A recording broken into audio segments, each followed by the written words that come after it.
Dizem que o mar não tem memória, que ele apaga os rastros na areia e lava as dores do mundo. Mas, naquele dia, em um porto de águas azuis e sol escaldante, eu descobri que o mar pode, sim, ser testemunha da mais cruel das memórias, a do abandono. E que, às vezes, o maior desamparo não é estar perdida em um país estranho, mas perceber que a sua bússola, a sua família, foi quem te jogou deliberadamente ao mar.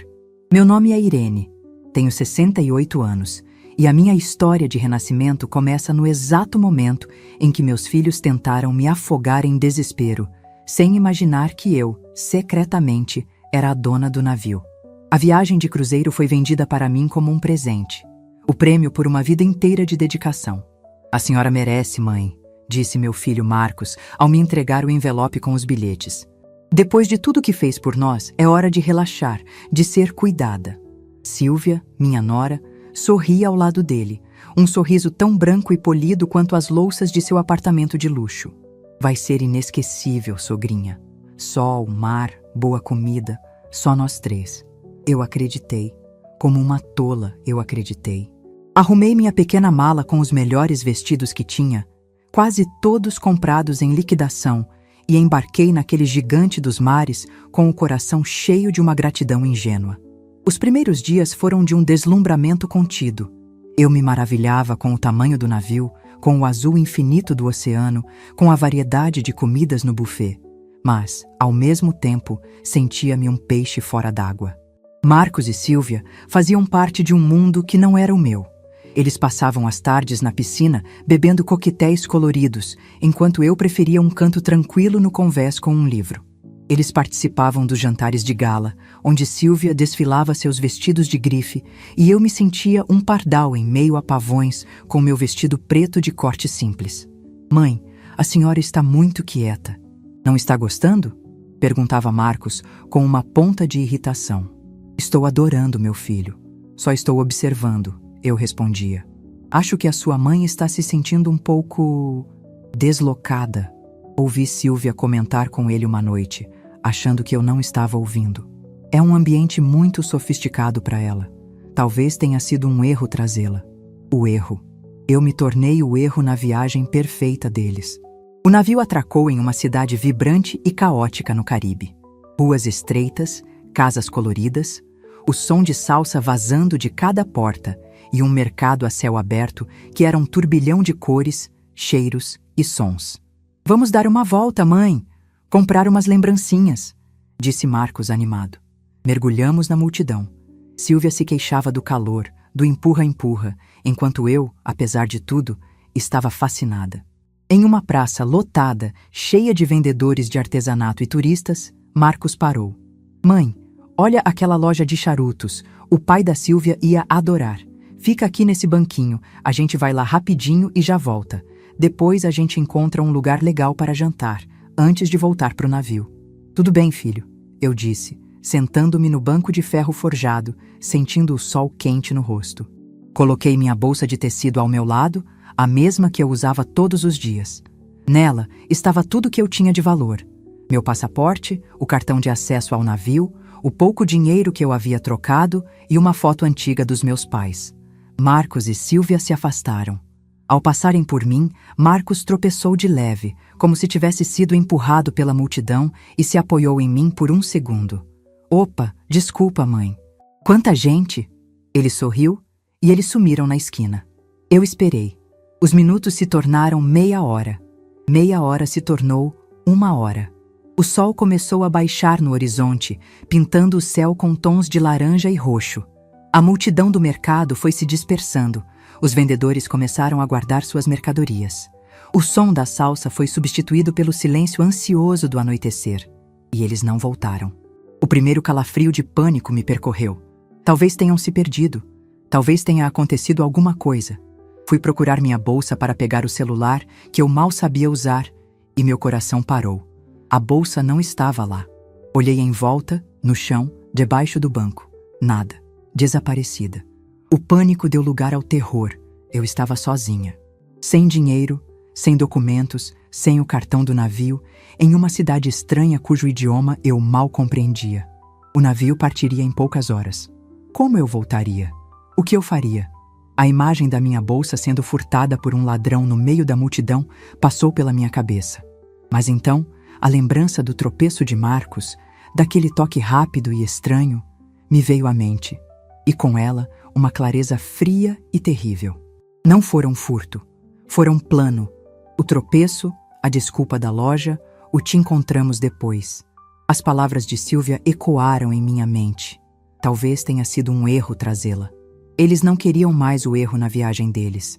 Eles haviam se livrado de mim da forma mais cruel possível, deixando-me à deriva, desamparada, para que pudessem continuar sua viagem perfeita, sem o fardo da mãe simples. Sentei-me novamente no banco, o corpo tremendo não de medo, mas da imensidão daquela traição. O mundo ao meu redor perdeu a cor. Eu, que dediquei cada segundo da minha vida a eles, que trabalhei como costureira em casa por 40 anos para garantir que Marcos tivesse a melhor faculdade, que vendia a única joia que tinha para ajudar no casamento deles com Silvia, estava sendo descartada como lixo em um porto estrangeiro.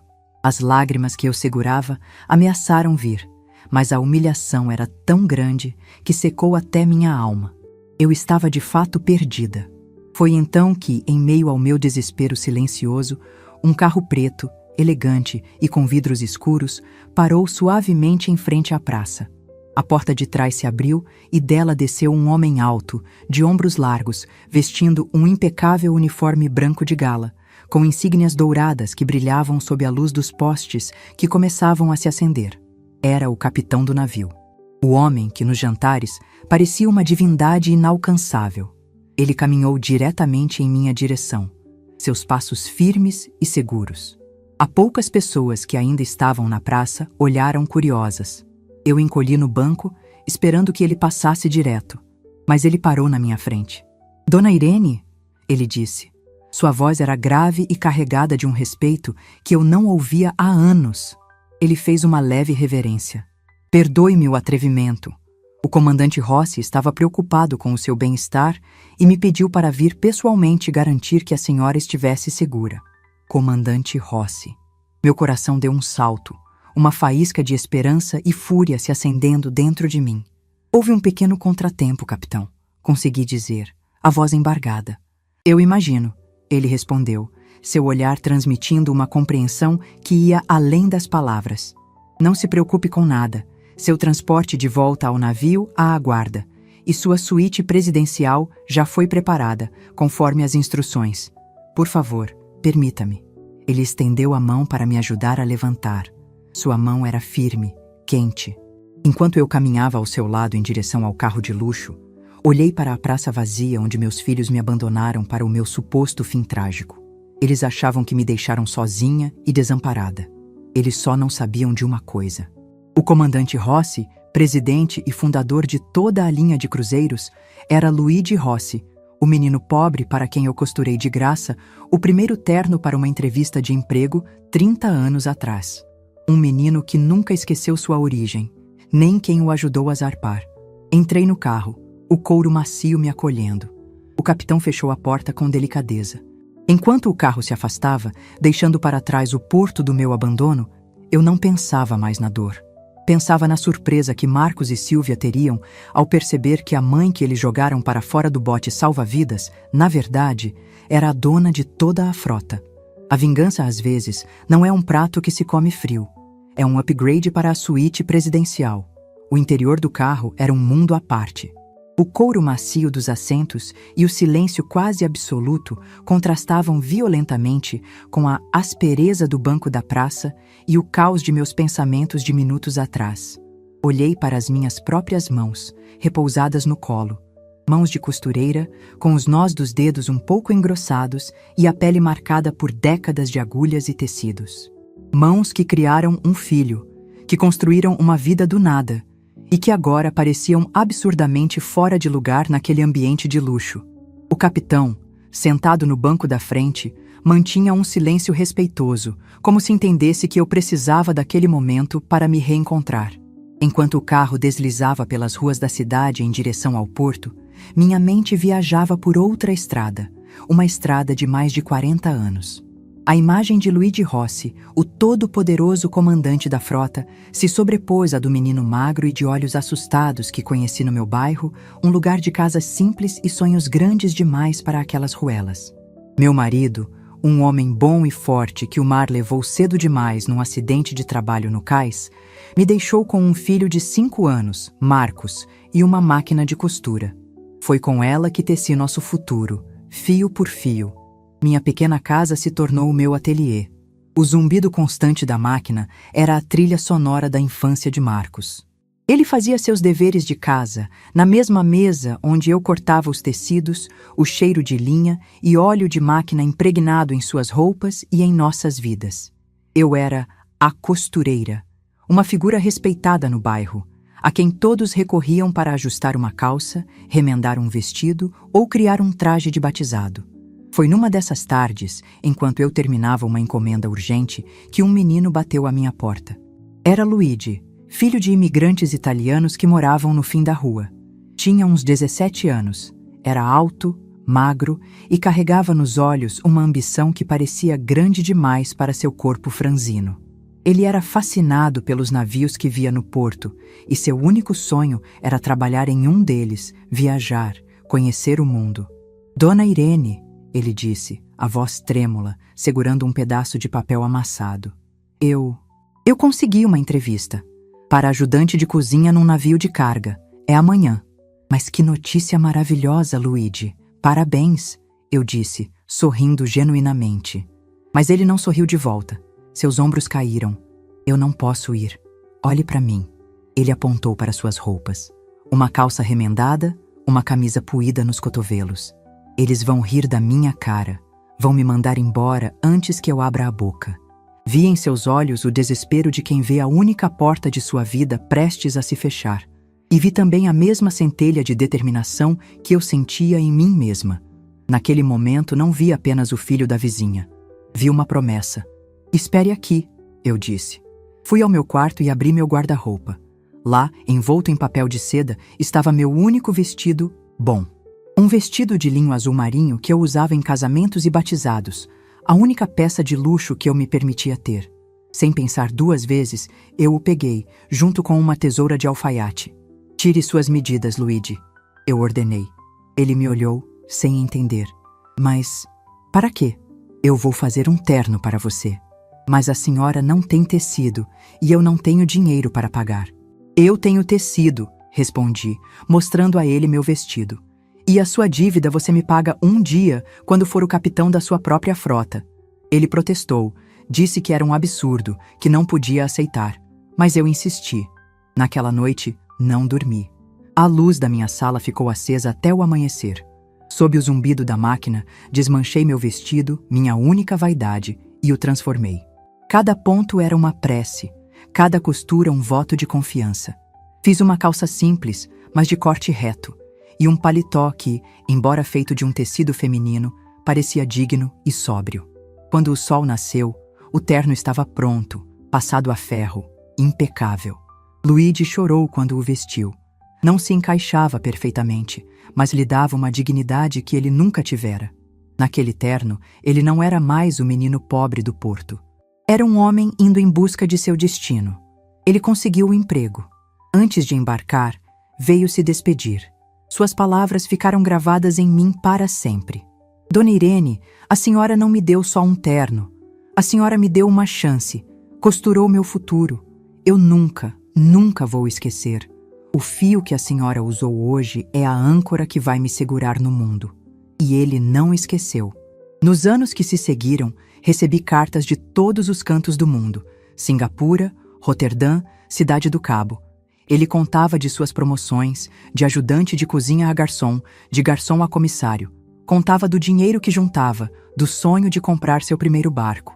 Às vezes, mandava um pouco de dinheiro, que eu educadamente devolvia, dizendo para guardar para seus sonhos. A única coisa que eu aceitava eram os tecidos exóticos que ele me enviava, com os quais eu fazia roupas bonitas para Marcos. Eu acompanhei de longe a ascensão meteórica de Luigi Rossi. O primeiro barco de pesca, depois uma pequena frota, a transição para o turismo, a criação da Rossi Lines, que se tornou uma das maiores empresas de cruzeiro do mundo. Ele se tornou uma lenda, um bilionário. Mas para mim, ele ainda era o menino do terno de linho azul. Por que nunca contei isso a Marcos? No início, porque era um segredo nosso, um laço de afeto e gratidão que parecia sagrado demais para ser exposto. Mas com o tempo, a razão mudou. Conforme Marcos crescia, especialmente depois de se casar com Silvia, vi um lado dele que me assustava. Um materialismo, uma fome por status, uma vergonha de nossas origens humildes. Ele se tornou um homem que media o valor das pessoas pelo que elas podiam lhe proporcionar. Se eu contasse a ele sobre Luigi, meu filho não veria a beleza da história. Veria uma oportunidade. Tentaria usar minha conexão para conseguir favores, um emprego melhor, um patrocínio. Ele tentaria explorar a gratidão de Luigi, transformando meu ato de amor em uma transação comercial. Para proteger a pureza daquele gesto, para proteger o próprio Luigi da ganância do meu filho, eu me calei. Para Marcos e Silvia, eu era apenas a costureirinha aposentada, a mãe simples que eles precisavam tolerar. O carro parou em uma área restrita do porto, longe do terminal lotado de turistas. Uma entrada privativa, usada pela tripulação de alto escalão. O capitão desceu e abriu minha porta. Ao colocar os pés no chão firme do cais, eu não era mais a velhinha abandonada. Eu era Irene, a mulher que, com um fio e uma agulha, havia se tornado a âncora de um império. Respirei fundo o ar salgado do mar. A noite estava apenas começando. E a surpresa dos meus filhos também. A entrada privativa do navio, usada apenas pela alta oficialidade, era um universo paralelo ao terminal caótico que eu deixara para trás. Ali não havia gritos nem pressa, apenas o brilho do metal polido e o carpete azul marinho que abafava o som dos meus passos. A tripulação que encontrava pelo caminho me cumprimentava com uma reverência, os olhos demonstrando uma mistura de curiosidade e respeito absoluto.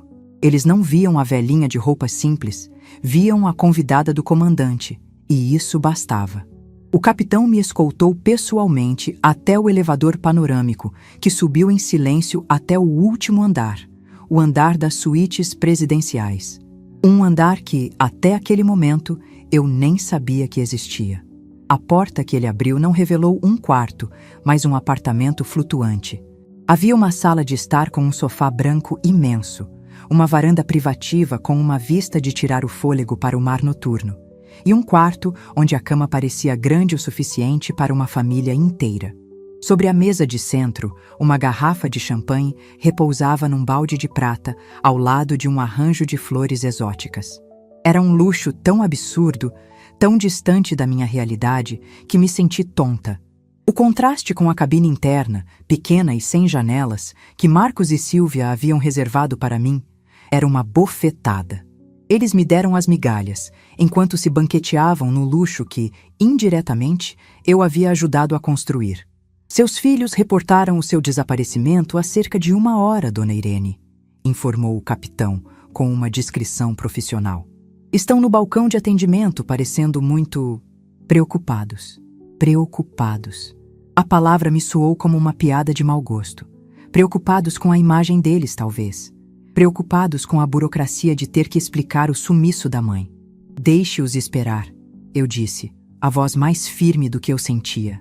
Eles têm muito em que pensar. Quando fiquei sozinha, caminhei pela suíte como se estivesse em um sonho. Toquei o veludo de uma poltrona. Olhei meu reflexo embaçado no mármore do banheiro. E ali, cercada por um luxo que nunca busquei, minha mente me levou de volta para a fonte de tudo, os sacrifícios que fiz por Marcos. Ser mãe solo nos anos 80 não era fácil. O dinheiro era sempre curto, e meu maior medo era que Marcos sentisse a falta não apenas do pai, mas de oportunidades. E por isso, eu costurava. Costurava enquanto a cidade dormia, enquanto a chuva batia na janela, enquanto minhas costas ardiam e meus dedos latejavam. Cada vestido de noiva que eu entregava era 1 ano de material escolar. Cada concerto de barra de calça era o pão do dia seguinte. Eu me lembro de quando Marcos quis entrar para o time de futebol da escola. A mensalidade e o uniforme eram mais do que podíamos pagar. Não se preocupe, mãe, eu entendo, ele disse, com a tristeza madura de uma criança que aprende a sonhar pequeno. Naquela semana, peguei uma encomenda de 20 uniformes para as garçonetes de um restaurante novo. Trabalhei por 3 dias e 3 noites seguidas, movida a café e pela imagem do meu filho correndo no campo. Quando entreguei o uniforme novo a ele, seus olhos brilharam. Como a senhora conseguiu, mãe? Com linha, agulha e um pouco de teimosia, meu filho. Ele nunca soube que naquela semana eu comia apenas pão com manteiga para que o dinheiro desse. A universidade foi o nosso maior desafio e a minha maior prova de amor. Ele passou em administração, uma faculdade particular, cara. Enquanto ele estudava cálculo e economia, eu fazia meus próprios cálculos, esticando cada real. As amigas me chamavam para ir ao cinema, para um café. Eu nunca podia. O dinheiro de um ingresso de cinema era o dinheiro de uma cópia de livro que ele precisava. Foi na faculdade que ele conheceu Silvia. A primeira vez que a trouxe em casa, ela olhou para a minha pequena sala, para os meus móveis antigos, com a curiosidade de uma turista visitando uma aldeia pitoresca. Que aconchegante, ela disse, e a palavra soou como um insulto. Silvia vinha de uma família de comerciantes que haviam enriquecido rápido e tinham uma necessidade desesperada de exibir essa riqueza. Ela ensinou a Marcos a ter vergonha. Vergonha da nossa casa simples. Mãe, os pais da Silvia nos convidaram para jantar. Talvez seja melhor a gente se encontrar direto lá, ele dizia. Vergonha do meu trabalho. Minha mãe é autônoma. Trabalha com artesanato. Ele explicava aos amigos dela, evitando a palavra costureira, como se fosse uma doença. A ingratidão deles era uma maré que subia devagar. Primeiro, foram os empréstimos para a entrada do apartamento deles.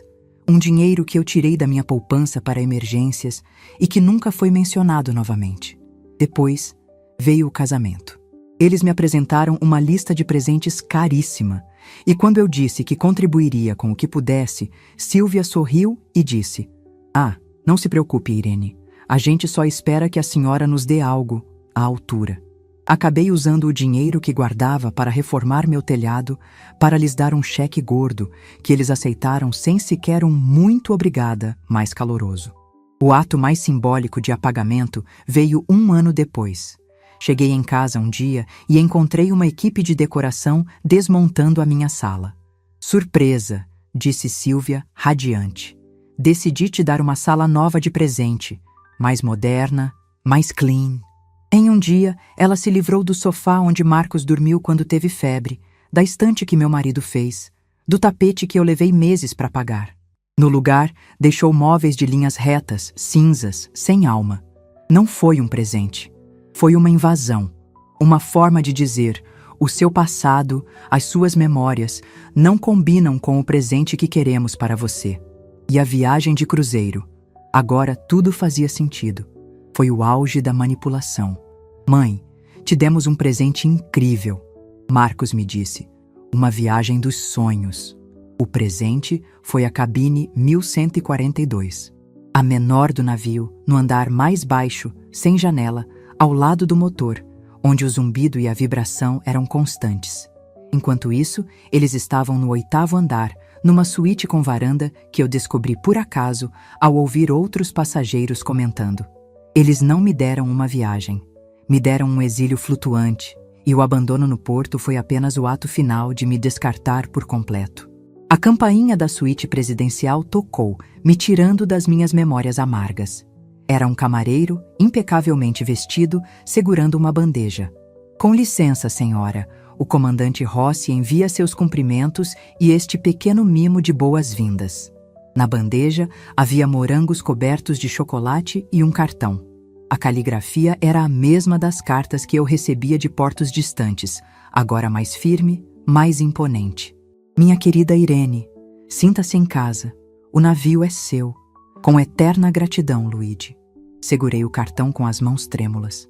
A maré de ingratidão dos meus filhos havia me deixado à deriva, mas a âncora da gratidão de um menino que ajudei há tanto tempo estava prestes a me trazer de volta ao porto, mais forte e mais poderosa do que nunca.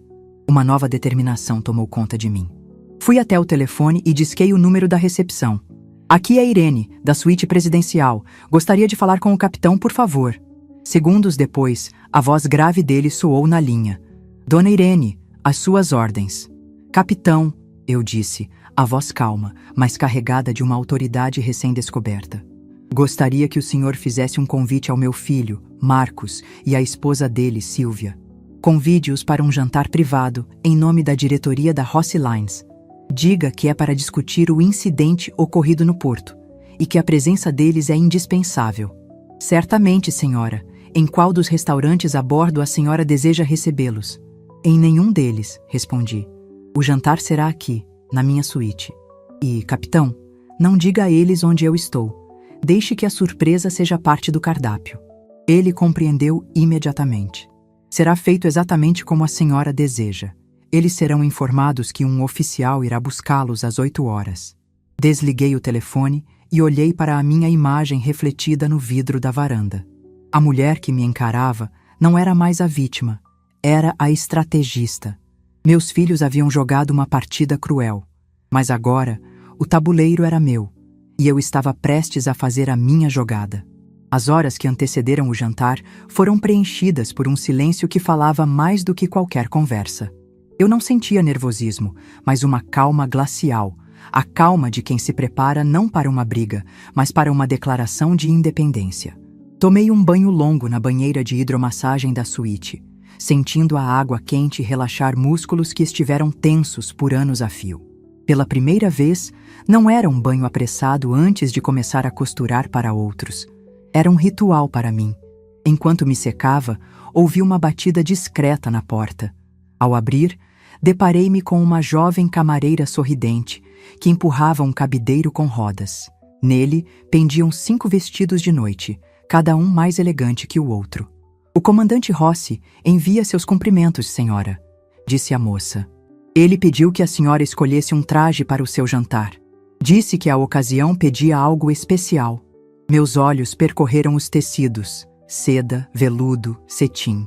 E então eu o vi. Um vestido de corte simples, mas de uma elegância atemporal, feito de um linho pesado, num tom profundo de azul marinho. A mesma cor do meu único vestido bom, aquele que sacrifiquei há mais de 30 anos para costurar o futuro de um menino pobre.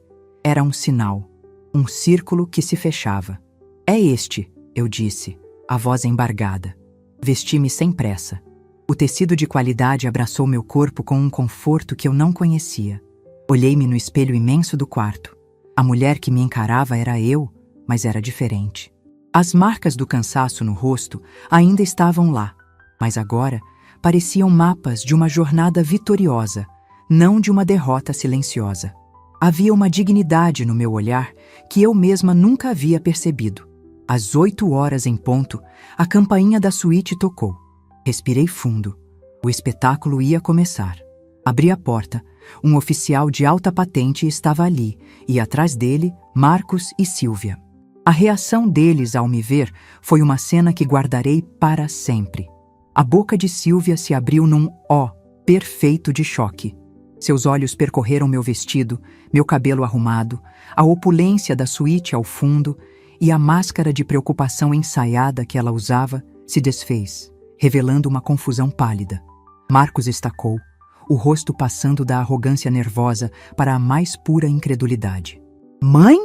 Ele conseguiu dizer, como se visse uma assombração. Marcos, Silvia, que bom que puderam vir, eu disse com uma polidez cortante. Por favor, entrem. O champanhe está gelado. Eles entraram como autômatos, olhando para cada detalhe da suíte com olhos arregalados. O oficial se retirou, fechando a porta atrás de si e deixando-nos a sós naquele silêncio tenso. O que significa isso? Gaguejou Silvia, tentando se recompor.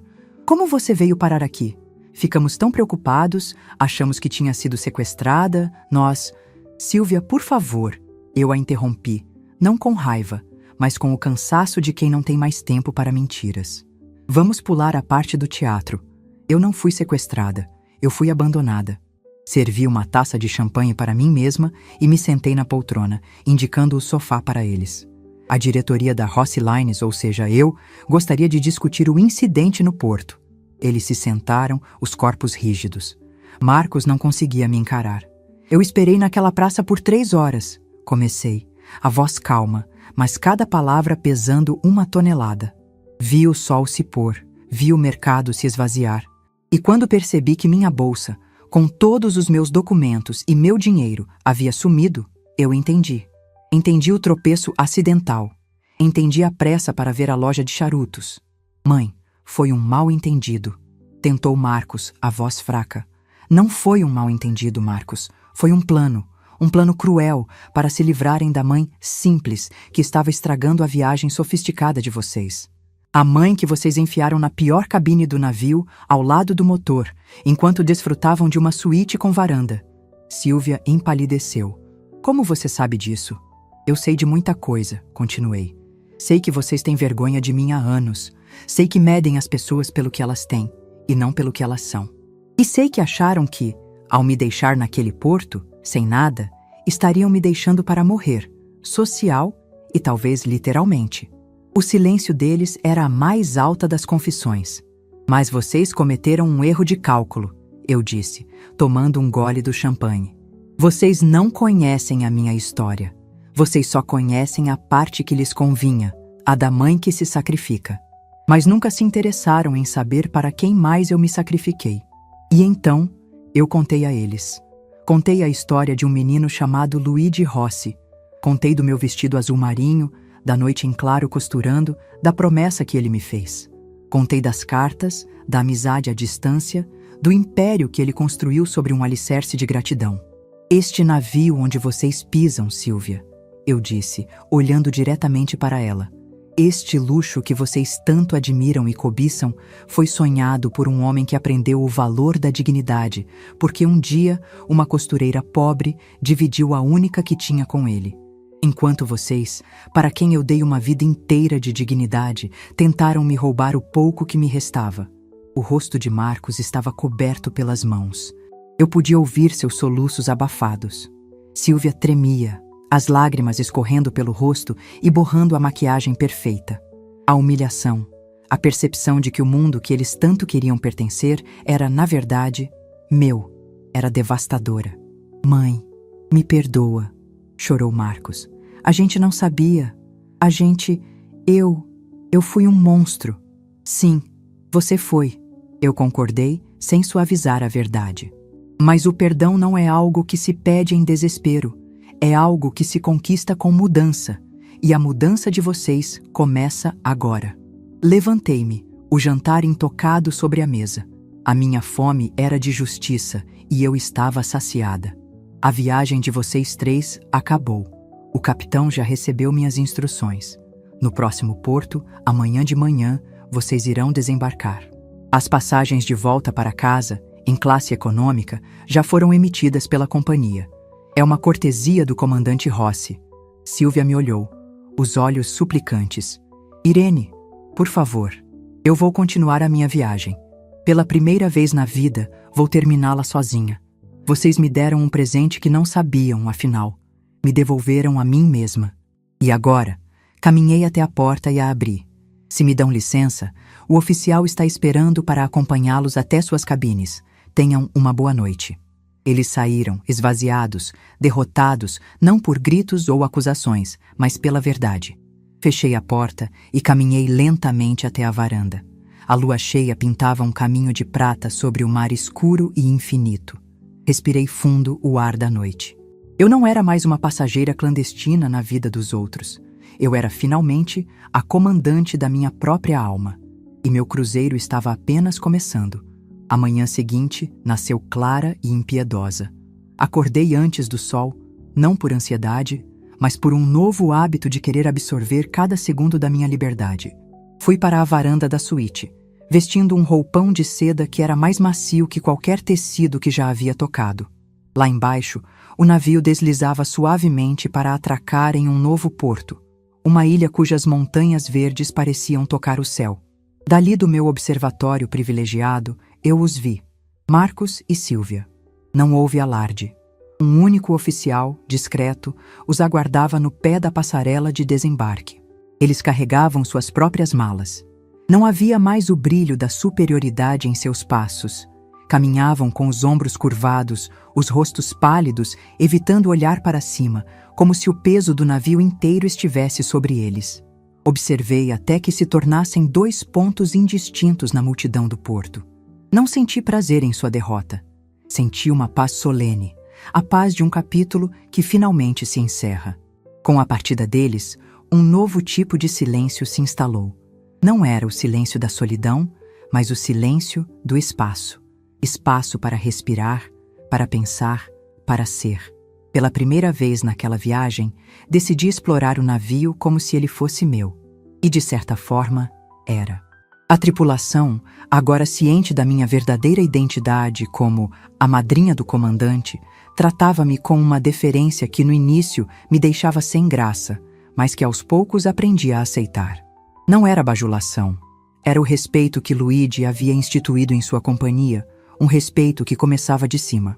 Dona Irene, o chefe preparou o seu café da manhã favorito, dizia o camareiro todas as manhãs, trazendo uma bandeja com pães frescos, frutas tropicais e o café forte que eu tanto gostava. Dona Irene, reservamos para a senhora a melhor mesa no show desta noite, dizia o maître do teatro. Comecei a dizer sim. Disse sim para uma massagem no spa, onde as mãos de uma terapeuta habilidosa desfizeram nós em minhas costas que carregavam décadas de tensão sobre a máquina de costura. Disse sim para uma aula de culinária com o chefe italiano do navio, onde aprendi a fazer massas frescas e ri com as outras alunas, as mãos sujas de farinha. Foi em uma dessas aulas que conheci Helena, uma professora de história de Buenos Aires, viúva como eu, com um humor ácido e um brilho inteligente nos olhos. Você não parece uma passageira comum, ela me disse, enquanto tentávamos, desajeitadamente, dobrar um tortellini. Você tem um ar de quem guarda um segredo de estado. Eu ri. Talvez eu guarde. Ou talvez eu apenas tenha me livrado de um. Tornamo-nos companheiras de exploração. Caminhávamos pelos convéses, tomávamos chá à tarde, partilhávamos histórias. Ela me contou sobre seus netos, suas viagens, seus livros, e eu, pela primeira vez, falei da minha vida não como um rosário de sacrifícios, mas como uma jornada. Contei a ela sobre Marcos, sobre Sílvia, sobre o abandono no porto. E pela primeira vez, ao contar a história para uma estranha, percebi o quão absurda ela era. Que bárbaro, disse Helena, com sua franqueza portenha. Alguns filhos pensam que as mães são portos onde eles podem atracar na tempestade e partir no sol, sem nunca pagar as taxas. Era exatamente isso. Em uma tarde, enquanto o navio navegava em mar aberto, o telefone da minha suíte tocou. Era uma chamada via satélite. Alô? Atendi, hesitante. Minha querida Irene, finalmente consegui te encontrar. A voz, embora mais grave e marcada pelo tempo, era inconfundível. Era Luigi. O capitão me contou o que aconteceu. Eu sinto muito que você tenha passado por isso. Luigi, meu menino, não sinta. Se não fosse por isso, eu ainda estaria na minha pequena cabine, me sentindo um estorvo. Respondi, as lágrimas brotando nos olhos. Isso nunca mais vai acontecer, disse ele, a voz firme. Eu te devo a minha vida, a minha carreira. Aquele terno foi a primeira armadura que eu vesti para enfrentar o mundo. Irene, este navio, esta companhia, são a sua casa. A sua viagem não tem data para acabar. Quero que fique o tempo que quiser, que vá para onde seu coração mandar. A Grécia, o Egito, a Noruega, o mundo é seu. É o mínimo que posso fazer para começar a pagar minha dívida. Você não me deve nada, Luigi. Você conquistou tudo com seu próprio mérito. Ninguém conquista nada sozinho, Irene. Todos nós precisamos de alguém que costure nosso primeiro terno. E você foi essa pessoa para mim. A ligação terminou, mas a ressonância de suas palavras ficou. Um bilhete aberto para o mundo. A liberdade em sua forma mais pura. Naquela noite, no jantar de gala do capitão, para o qual fui a convidada de honra, senti-me diferente. As pessoas me olhavam com admiração e pela primeira vez eu não desviei o olhar. Eu pertencia àquele lugar, não pelo luxo, mas pelo respeito que ele representava. Com a oferta de Luigi em mente, comecei a pensar no futuro. Voltar? Para quê? Para a pequena casa que transbordava memórias de uma vida de servidão? Para a vizinhança que me via como a mãe do Marcos? Não, eu não queria mais ser definida pelos outros. Sentada na minha varanda, com Helena ao meu lado, olhando um mapa de rotas de cruzeiro, comecei a traçar um novo destino. Venderia a casa. O dinheiro me daria a independência de não precisar de ninguém. Eu poderia alugar um pequeno apartamento em qualquer lugar do mundo. Talvez em Lisboa, com suas ladeiras e fados. Ou talvez em Florença, para ver a arte que só conhecia por livros. E o seu filho? Perguntou Helena com delicadeza. Meu filho, eu suspirei. Precisa aprender a navegar sozinho. Talvez um dia nossas rotas se cruzem novamente. Mas, desta vez, será um encontro de 2 navios independentes, não de um rebocador e sua carga. O navio apitou, anunciando a chegada a um novo porto. Uma ilha grega, com suas casinhas brancas debruçadas sobre o mar Egeu. Desci a passarela, não mais a turista assustada, mas a exploradora curiosa. Sentei-me em um café à beira-mar, pedi uma taça de vinho branco e brindei. Um brinde silencioso a mim mesma. A mulher que havia sido deixada para trás em um porto caótico estava agora descobrindo que o mundo inteiro era o seu novo cais. A viagem, a verdadeira viagem, estava apenas começando. Passei os 6 meses seguintes flutuando, não mais como uma náufraga, mas como uma exploradora. O presente de Luigi foi a chave que abriu o mundo para mim. Visitei os fiordes da Noruega, caminhei pelas ruelas de paralelepípedos de Roma e tomei chá em pequenos cafés de Lisboa. Em cada cidade, eu não era a mãe do Marcos ou a sogrinha da Sílvia. Eu era simplesmente Irene, uma mulher com uma história nos olhos e um sorriso recém-descoberto nos lábios. Mas por mais belo que o mundo fosse, percebi que a verdadeira liberdade não era estar em constante movimento, mas ter um lugar para onde escolher voltar. Um porto seguro que fosse inteiramente meu. Com a ajuda de um dos escritórios de Luigi, vendi minha antiga casa. O dinheiro, que um dia representou uma vida de sacrifícios, agora se tornara o capital para a minha fundação. Não de uma empresa, mas de uma nova vida. Escolhi recomeçar em uma pequena cidade costeira no sul do Brasil. Um lugar de ar puro, ritmo lento e onde o mar era a primeira coisa que eu via ao acordar. Aluguei um apartamento claro e arejado, com uma varanda grande o suficiente para as minhas plantas e uma sala onde o sol da tarde entrava sem pedir licença. Com o restante do dinheiro, realizei um sonho antigo. Abri o Ateliê Irene. Não era uma oficina de concertos para sobreviver, mas um estúdio de criação, um lugar onde eu ensinava a arte da costura para outras mulheres e criava peças por puro prazer. Minha nova vida era tecida com pequenos rituais. Caminhadas na praia pela manhã, o cheiro de tecido novo no ateliê, os cafés com as novas amigas que fiz no grupo de artesanato local. Eu estava em paz. Uma paz sólida, construída por mim, que não dependia da aprovação ou da presença de mais ninguém. 1 ano se passou desde a fatídica viagem. Eu não tivera mais notícias diretas de Marcos. Sabia por uma breve nota de Luigi que ele e Sílvia haviam se divorciado poucos meses após o retorno. A sociedade baseada em aparências não resistiu ao colapso financeiro e à humilhação. Foi numa tarde de sábado, enquanto eu regava as samambaias na varanda do meu ateliê, que o vi. Ele estava parado do outro lado da rua, olhando para a placa simples de madeira que dizia Ateliê Irene. Estava mais magro, vestia roupas comuns e havia em seu rosto uma expressão de cansaço e hesitação que eu nunca vira antes. Ele não atravessou a rua. Apenas ficou ali, observando, como se reunisse uma coragem que lhe faltava. Finalmente, ele se virou e foi embora. A cena se repetiu por mais 2 fins de semana. Ele vinha, olhava de longe e partia. Ele não estava me intimidando. Estava medindo a distância, talvez tentando entender quem era a mulher que vivia ali, tão diferente da mãe que ele descartara.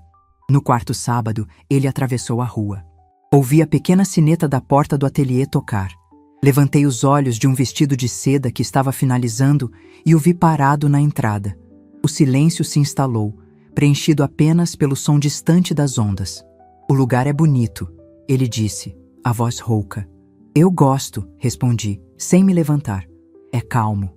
Ele deu alguns passos para dentro, olhando as peças que eu criara, os rolos de tecido, os manequins. Eu precisei de muito tempo para vir aqui, confessou ele. Eu não sabia o que dizer. Às vezes, o silêncio é um bom começo, eu disse, finalmente pousando a agulha. Ele se aproximou da minha mesa de trabalho e vi em seus olhos a profundidade do abismo que ele havia atravessado. Mãe, eu não vim te pedir perdão, porque sei que não mereço. Eu vim tentar entender. Ele olhou para minhas mãos. Eu passei a vida inteira vendo essas mãos trabalharem para mim e nunca parei para pensar no que elas queriam criar para si mesmas. Aquela, enfim, era a verdade. Eu vivi um inferno neste último ano, continuou ele.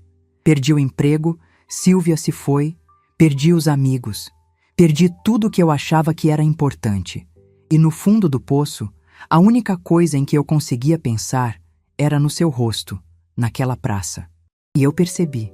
A pessoa mais valiosa da minha vida era a única que eu tratei como se não valesse nada.